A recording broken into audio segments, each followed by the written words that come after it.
मैं हूं आपके साथ तृप्ति सोनी।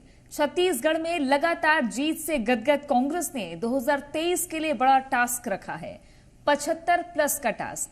2018 में रिकॉर्ड जीत के बाद 2023 में 75 प्लस के लिए आश्वस्त कांग्रेस पर बीजेपी साजिश के सहारे चुनाव जीतने का आरोप लगा रही है। ऐसे में सवाल यह है कि 2023 का चुनाव किसके लिए आसान होगा। इसी मुद्दे पर आज होगी चर्चा। एक खास पैनल हमारे साथ जुड़ेगा, उससे पहले एक रिपोर्ट देखिए। –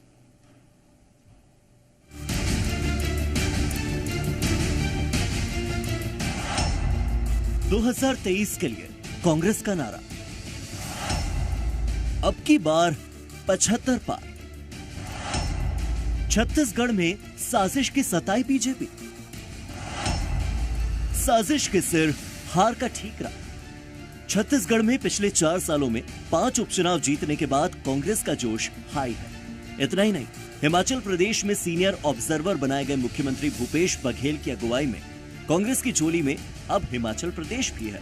ये उस दौर में हो रहा है जब हिंदुस्तान में कांग्रेस महज कुछ राज्यों में ही सिमटी दिखती है, लेकिन छत्तीसगढ़ के रास्ते कांग्रेस का सियासी दायरा एक बार फिर आकार ले रहा है। और ऐसे में 2018 में 2/3 बहुमत से जीतने के बाद कांग्रेस ने 2023 में 75 प्लस सीटों का टारगेट रखा है। 2023 में 75 प्लस जो टारगेट लेके चल रहे हैं, हमें लगता है हम हमारी सरकार की उपलब्धि और हमारे कार्यकर्ताओं के दम पे 2023 में 75 प्लस का जो टारगेट पूरा करने में सफल होंगे और 2023 में फिर से छत्तीसगढ़ में कांग्रेस की सरकार बनेगी। वहीं 2018 में करारी शिकस्त के बाद छत्तीसगढ़ में अपने वजूद की लड़ाई में हर बार बीजेपी औंधे मुंह गिर रही है। 4 साल में 5 उपचुनाव हारने के बाद अब बीजेपी ने कांग्रेस पर साजिश रचने का आरोप लगा दिया है। कांग्रेस ने षड्यंत्र करके ब्रह्मानंद नेताम हमारे प्रत्याशी के खिलाफ 3 साल पुराने षड्यंत्र पूर्वक एक मामले पॉस्को एक्ट के अनुसार कार्रवाई करने का प्रोपेगेंडा भी किया, प्रचार भी किया, न्यायालय से उनको रिलीफ भी मिला, मगर ये कांग्रेस का षड्यंत्र था और जिसकी वजह से भारतीय जनता पार्टी चुनाव में पीछे रह गई। भानु प्रतापपुर में साजिश थी तो इसका पर्दाफाश करने में बीजेपी उस दिन से ही लगी हुई थी जिस दिन से उनके प्रत्याशी पर आरोप लगे थे। खैर, सियासी गलियारों में बीजेपी के बहानों की तो खूब चर्चा है, लेकिन क्या 2018 में 65 प्लस का टारगेट रखने वाली बीजेपी कांग्रेस, जो कि 75 प्लस का टारगेट रख रही है, उससे सामना कर पाएगी? ये एक बड़ा सवाल है। शेखर देवांगन के साथ ब्यूरो रिपोर्ट, जी मीडिया। और इसी मुद्दे पर आज खास चर्चा करने के लिए खास पैनल हमारे साथ में जुड़ गया है। बीजेपी प्रवक्ता नलिनेश ठोकने हमारे साथ में हैं, साथ ही नितिन भंसाली कांग्रेस से हमारे साथ में जुड़ गए हैं। आप दोनों का बहुत बहुत स्वागत है। सबसे पहले नितिन जी, 75 प्लस का टारगेट, लगातार 4 साल में 5 उपचुनाव में रिकॉर्ड जीत आप लोगों ने दर्ज की। अब 2023 के लिए 75 प्लस, ये 15 सीटें किसके लिए छोड़ रहे हैं? देखिए, विपक्ष का रहना भी जरूरी है और 75 प्लस जैसा कि हमारे माननीय अध्यक्ष जी ने कहा है, बिल्कुल सही कहा। कामों को लेकर जिस प्रकार जनता लगातार जन आशीर्वाद दे रही है कांग्रेस के कैंडिडेटों को, आप उठाकर देख लीजिए 2018 के बाद के चुनावों की स्थिति देख लीजिए। जितने भी उपचुनाव हुए, नगरीय निकाय के चुनाव हुए, पंचायतों के चुनाव हुए, सारे चुनावों में ऐसा भी नहीं कि बहुत कम मार्जिन से, अच्छे मार्जिनों से कांग्रेस के प्रत्याशी जीते हैं। इससे ये साफ जाहिर होता है कि जनता का आशीर्वाद है, जनता लगातार कांग्रेस पर विश्वास जता रही है। वो क्यों जता रही है, उसका भी रीजन साफ है, क्लियर है कि कांग्रेस ने जो कहा है सो किया है। जनता खुश है। जो मुद्दे भारतीय जनता पार्टी के समय काफी ज्वलंत मुद्दे थे, उसका कांग्रेस पार्टी ने बिल्कुल समाधान किया। और जैसा कि जन घोषणा पत्र के अनुरूप कांग्रेस ने जो वादे किए थे वो वादे पूरे किए, इसलिए विश्वास कायम है। और निश्चित तौर पर आप देखिएगा, अभी हाल ही में कुछ ही दिन निकले, तो हर चुनाव को, उपचुनाव को सेमीफाइनल का नाम देते हैं कि हम सेमीफाइनल खेल रहे हैं, और हर बार ये सेमीफाइनल हार जाते हैं। तो भारतीय जनता पार्टी छत्तीसगढ़ में चैंपियनशिप से बाहर हो चुकी है, क्योंकि जो सेमीफाइनल हारता है वो फाइनल कैसे खेलता है, मुझे तो ये समझ भी नहीं आ रहा है। चलिए, खैरागढ़ का सेमीफाइनल था, इन्होंने बोला हार गए, फिर ये बोले अब हमारा ये भानु प्रतापपुर सेमीफाइनल है, वो भी हार गए। हमने एक मौका और दिया कि चलो एक सेमीफाइनल आप और खेल लो, वो सेमीफाइनल भी हार गए। तो ये चैंपियनशिप से ही बाहर है। हम हमारे काम को लेकर जनता के बीच जाएंगे, सरकार की छवि को लेकर जनता के बीच जाएंगे। प्रदेश अध्यक्ष का, यहाँ के हमारे कांग्रेस के कार्यकर्ताओं का, माननीय भूपेश बघेल जी के कार्यों का, सरकार के इन सारी चीजों को लेकर हम 2023 के चुनावी रण में उतरेंगे। और बिल्कुल देखिएगा तृप्ति, आप 100% ये 75+ की जो बात कर रहे हैं, ये हम कोई अति आत्मविश्वास में नहीं कर रहे, हम हमारे काम के आधार पे कह रहे हैं कि हम 75+ कर आएंगे। बीजेपी ने भी 2018 में 65+ रखा था, लेकिन 2018 के नतीजे तो आश्चर्यजनक कई लोगों को लगे थे। बहरहाल मैं जवाब ले लेती हूं, नलिनी जी हमारे साथ में। नलिनी जी, कांग्रेस कह रही है कि चैंपियनशिप से बाहर हैं आप लोग, 75+ का टारगेट लेके कांग्रेस चल रही है। हाँ मैडम, मैं ये कहना चाहूँगा कि जो कांग्रेस ने 75+ कहा है, वो एक मोंगरी लाल का सपना देख रहे हैं। पिछले बार जब 2018 में चुनाव हुआ था तो कांग्रेस इतने लोक लुभावन वादे किए थे, क्योंकि उनकी सरकार नहीं थी। उन्होंने एक के बाद वादे किए और उन्होंने जनता को गुमराह किया और 68 उन्होंने नंबर ला लिया। उस समय तो उनकी सरकार नहीं थी, तो इनको कुछ रिपोर्ट कार्ड देना नहीं था। अब 4 साल का समय बीत चुका है, 4 साल का समय बीत चुका है। इनके पास कोई भी ऐसा माइलस्टोन कार्य नहीं है जिसकी बदौलत ये जनता से वोट मांग सकें। अभी केवल 8 महीने का ही समय बचा है और 2023 में इलेक्शन होना है। अब कांग्रेस जो उन्होंने घोषणा पत्र में बड़े बड़े वादे किए थे, उसका क्या उनको बताना होगा। जन घोषणा पत्र हर दाना दाना धान खरीदेंगे बोला था। राहुल गांधी जी ने कहा था कि हम 1 एकड़ में 15 क्विंटल खरीदने की लिमिट है, उसको हटा लेंगे, उसका कोई अता पता नहीं है। पूर्ण शराबबंदी की बात किए थे, उसका भी कोई अता पता नहीं है। 2 वर्ष का जो भाजपा शासन का बकाया बोनस था वो देंगे बोले थे, उसका कोई अता पता नहीं था। स्व सहायता समूह मेरी बारी मुझे बोले स्व सहायता समूह का कर्ज माफ करेंगे बोले थे, उसका भी कहीं अता पता नहीं है, है ना। बिजली बिल आधा करेंगे बोले थे, उसका भी कहीं अता पता नहीं। अब जैसे कि कुछ भी डॉक्यूमेंट्स आता है तो लिख देते हैं ऑल डॉक्यूमेंट्स रीड केयरफुली, लिख दिया जाता है। वैसे ही कांग्रेस पार्टी ने नहीं लिखा, इसलिए जनता गुमराह हो गई। अगर ये लिखा रहता तो जनता अच्छे से घोषणा पत्र पढ़ती।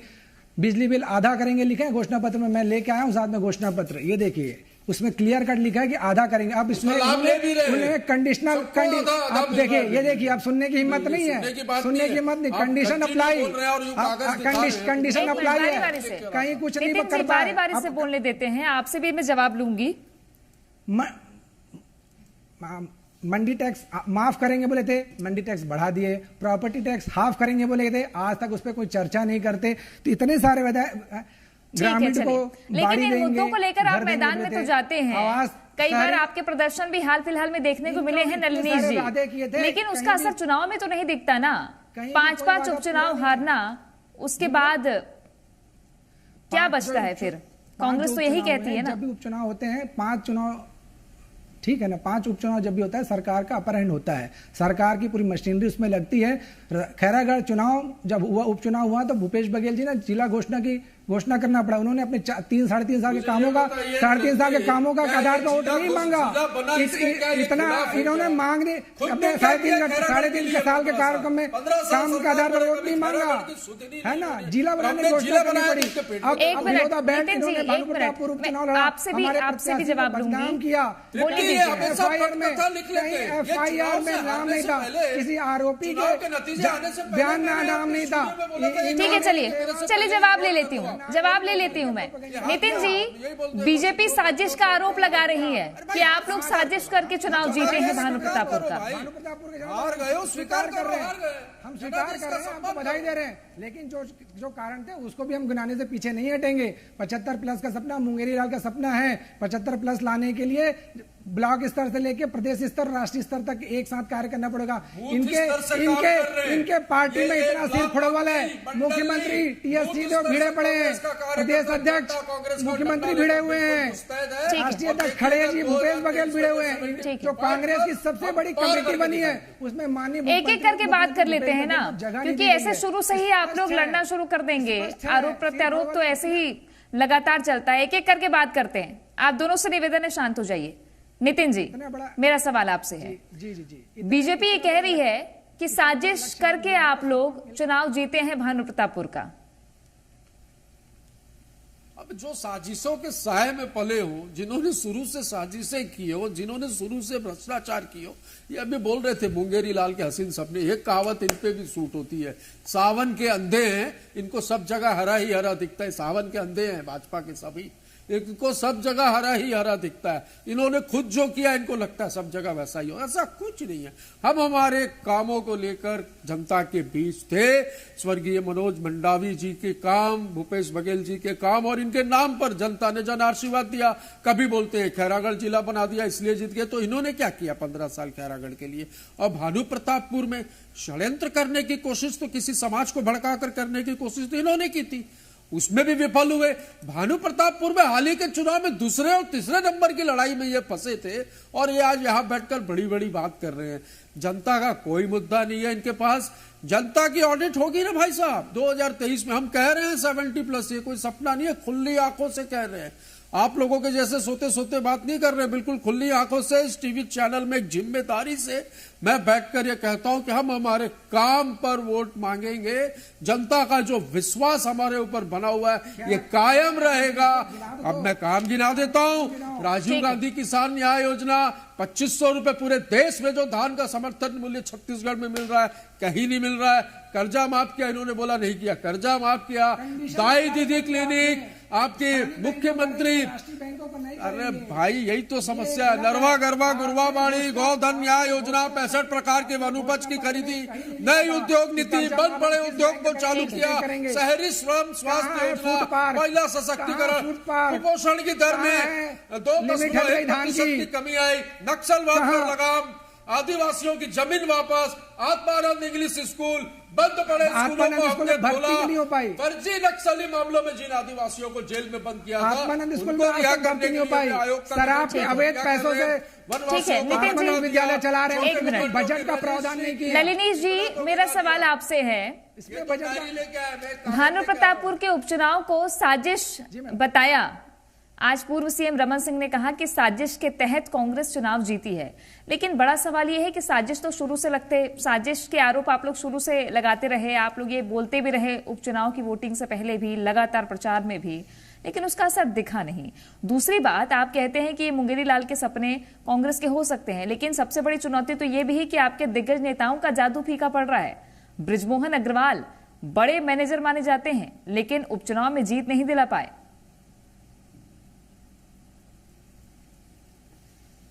जी मैडम, मैं आपके प्रश्न का जवाब देता हूं। वहां पे सहानुभूति लहर भी थी, इन्होंने साजिश किया, हमारे प्रत्याशी को जितना बदनाम कर सकते थे किया। वहां सर्व आदिवासी समाज चुनाव लड़ता, उसको भी इन्होंने बिकाऊ तक कह दिया।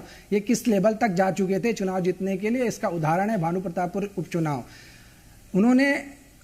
उन्होंने आदिवासियों तक को बिकाऊ नेता, कुछ लोगों ने पैसा लेकर अपने प्रत्याशी खड़ा किए हैं। बीजेपी की बी टीम ये बोल के तक प्रचार किया, जबकि सरासर गलत था। उन्होंने अपने लोकतांत्रिक अधिकारों का उपयोग किया। आरक्षण जो उन्होंने कम किया, इन्होंने जो 32 से 20% कम किया, आदिवासी समाज उससे नाराज था। इसके तहत उन्होंने अपना प्रत्याशी खड़ा किया और उन्होंने चुनाव दमदारी से लड़ा। कांग्रेस को उन्होंने ऐना दिखाया कि अगर हमारे अधिकारों का हनन होगा तो हम कांग्रेस को भी ऐना दिखाने से पीछे नहीं हटेंगे। उनके लोकतांत्रिक अधिकार पे भूपेश बघेल जी बोलते हैं कि आपको पार्टी बना लेना था, चुनाव लड़ना था। ये क्या बात होगी? वो अपने लोकतांत्रिक अधिकारों को जो संविधान में मिला उसका प्रयोग किया, उन्होंने प्रत्याशी खड़ा किया। तो आपको क्या लगता है नलिनी जी कि जब 2023 में कैनवास बड़ा होगा तब भी क्या साजिशें होंगी? 2000 आदिवासी समाज का तो मुझे ये प्रश्न मुझसे किया गया, मुझे बोलने दिया जाए। मुझसे कभी भी चुनावी रण में नहीं उतरेंगे। मुझसे प्रश्न किया, मुझे जवाब देने दो भाई साहब, बोलने दीजिएगा।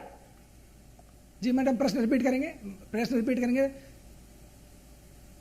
2023 में जब कैनवास बड़ा हो जाएगा, यहां तो एक सीट में पहले बोला ग्लैमर था, सरकार का प्रभाव होता है, लेकिन 2023 में जब कैनवास बड़ा हो जाएगा, पूरी 90 सीटों पर जाना होगा, तब भी क्या साजिशें चलेंगी? आपको ये लगता है? कांग्रेस चुनाव जीतने के लिए किसी भी स्तर पर जा सकती है, लेकिन हम भारतीय जनता पार्टी के प्रत्येक कार्यकर्ता, देखिए प्रत्येक कार्यकर्ता स्ट्रांग है। इनके हर साजिश का पर्दाफाश करने के लिए सक्षम लोग हैं। हम रायपुर से लेकर दिल्ली तक एकजुट होकर कार्य करेंगे। 2023 में जब चुनाव होगा तो जन घोषणा पत्र के एक एक वादे पे प्रश्न खड़ा किया जाएगा। ये जब 2018 में चुनाव लड़े थे तो इनके पास कुछ नहीं था, तो उन्होंने जो भी वादा करना चाहा कर दिया। 2023 में कोयले का कालिक लेके चुनाव लड़ने जाएंगे, भ्रष्टाचार का कालिक लेके चुनाव लड़ने जाएंगे। देखिए सच्चाई सुनने के लिए इनके पास कलेजा नहीं है, सच्चाई सुनने के लिए कलेजा नहीं है। 2023 में कांग्रेस पार्टी कोयले की कालिक लेके जाएगी, चेहरे पे भ्रष्टाचार की कालिक लेके जाएगी। 2023 में लोग इन्होंने जन घोषणा पत्र में लोग 8 महीने बचे हैं और बीजेपी आपको ये चैलेंज कर रही है कि जन घोषणा पत्र के वादे आपने पूरे नहीं किए, टर्म्स एंड कंडीशन भी नहीं लगाए थे आपने और जनता को गुमराह किया। बीजेपी इन मुद्दों को लेकर लगातार मैदान में। आपको क्या लगता है 8 महीने में आपके जन घोषणा पत्र को लेकर के कोई सवाल खड़ा कर दे तो आपके लिए चुनौती होगी? इनके पास खुद का कुछ किया हुआ है ही नहीं ना, इनके पास खुद का किया हुआ कुछ है ही नहीं, इसलिए ये कांग्रेस का जन घोषणा पत्र लेकर निकले। हम जवाब देंगे जवाब, हम जनता के सुशोभित करते हैं। फिर से IAS को ईडी गिरफ्तार करता है, उसको सस्पेंड करते हैं, 15 दिन लगाते हैं।